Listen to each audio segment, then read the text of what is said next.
రుచిగా ఉంది. మీ అమ్మలాగే నువ్వు కూడా రుచిగా చేసావు సకు.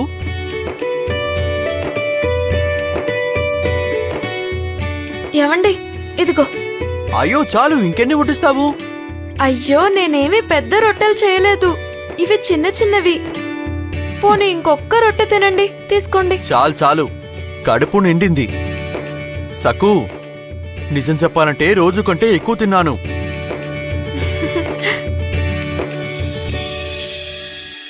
సఖు, నీకోసం నేను. అయ్యో దేవుడా, దిగుగారు ఇక్కడికొచ్చారా? అంటే అల్లుడు గారు అత్తగారింటికి వచ్చారు. అరే, అలా ఎందుకంటున్నావు అక్కయ్యా? నువ్వు నాకు అక్కయ్యవి, నన్నెందుకు గారు అంటున్నావు? రే బడుద్దాయ్, పండక్కి రమ్మంటే రాకుండా ఇప్పుడొచ్చావు. నిన్నింకేమనాలి?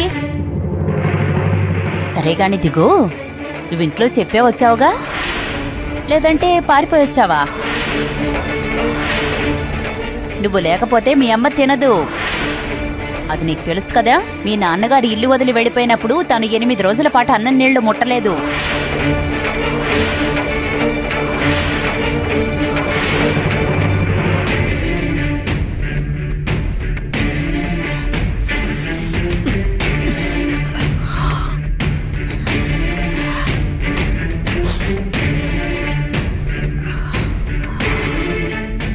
అమ్మా, భోంచేద్దామా? చూడు, పిన్ని ఇవాళ 3 కూరలు ఇంకా పప్పుచారు చేసింది. ఇవన్నీ నీకు ఇష్టమైన పదార్థాలు రుచిగా చేసింది.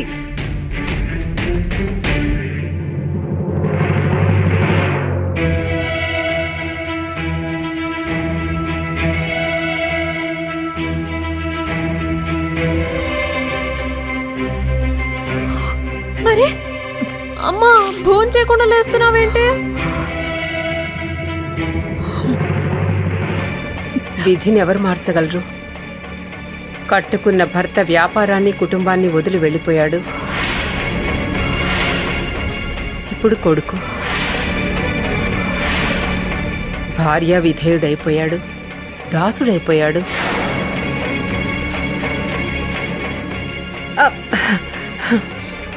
తల్లి ప్రాణం తల్లడిల్లిపోకుండా ఎలా ఉంటుంది? నోట్లోకి ముద్దెలా దిగుతుంది నాకు తెలుసు. కానీ బాబా గారు దిగు వస్తాడని చెప్పారు కదా. వస్తాడమ్మా.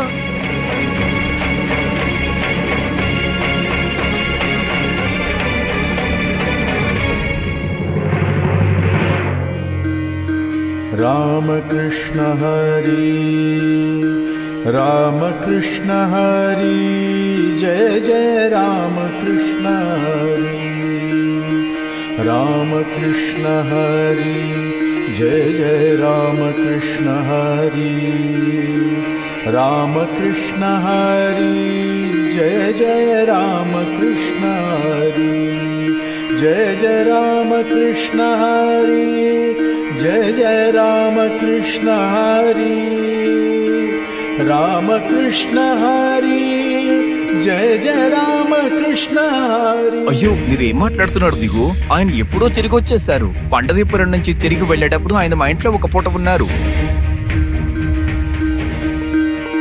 రామకృష్ణ హరి, జయ జయ రామకృష్ణ హరి రామకృష్ణ హరి, జయ జయ రామకృష్ణ హరి రామకృష్ణ హరి, జయ జయ రామకృష్ణ హరి రామకృష్ణ హరి, జయ జయ రామకృష్ణ హరి.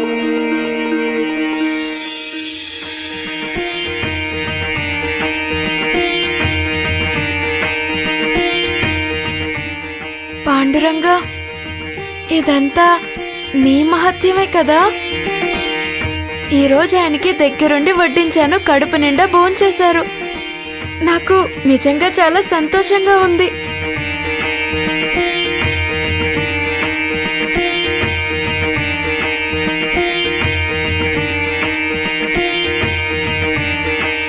రామకృష్ణ హరి, జయ జయ రామకృష్ణ హరి रामकृष्ण हरि जय जय रामकृष्ण हरि रामकृष्ण हरि जय जय राम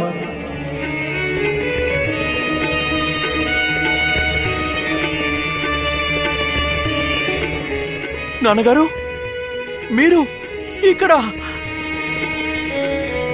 నాన్నగారు ఎందుకు అలా చూస్తున్నారు? నేను దిగుని. మీరు నన్ను గుర్తుపట్టలేదా? మీ దిగుని. దిగు అవును, దిగంబర్రావుని. ఏమిటి, మీరు పండరిపురానికి వెళ్ళినప్పుడు నాకప్పుడు 10 సంవత్సరాలు. నేను మీ దిగుని. నాకు ఇప్పుడు పెళ్ళయింది నాన్న. ఇదిగో తను నా భార్య సకు. ఈ గుడి వాళ్ళదే నాన్న. సకు రా, దండం పెట్టు. ఈయన మీ మావయ్య గారు, మా నాన్నగారు. దండం పెట్టు రా. ఏమండి మీరు ఎందుకు ఇలా చేస్తున్నారు? ఈయన మా గణేష్ పెద్దనాన్న. అరే లేదు సకు.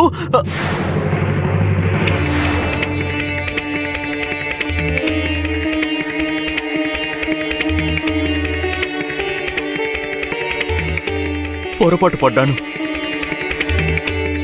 నన్ను క్షమించండి.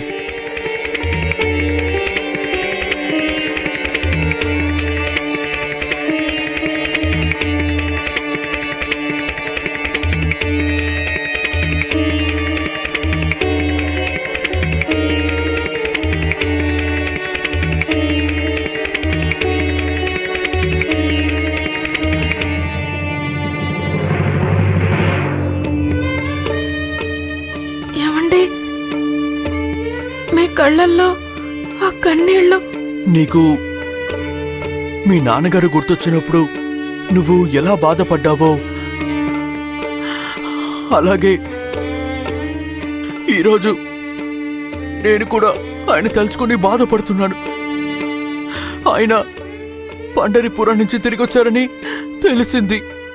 అందుకే ఆయన్ని కలవడానికి ఆరాటంగా ఉంది. మనసు తప్పిస్తోంది. ఏవండి నేను మిమ్మల్ని ఒకటి అడగనా?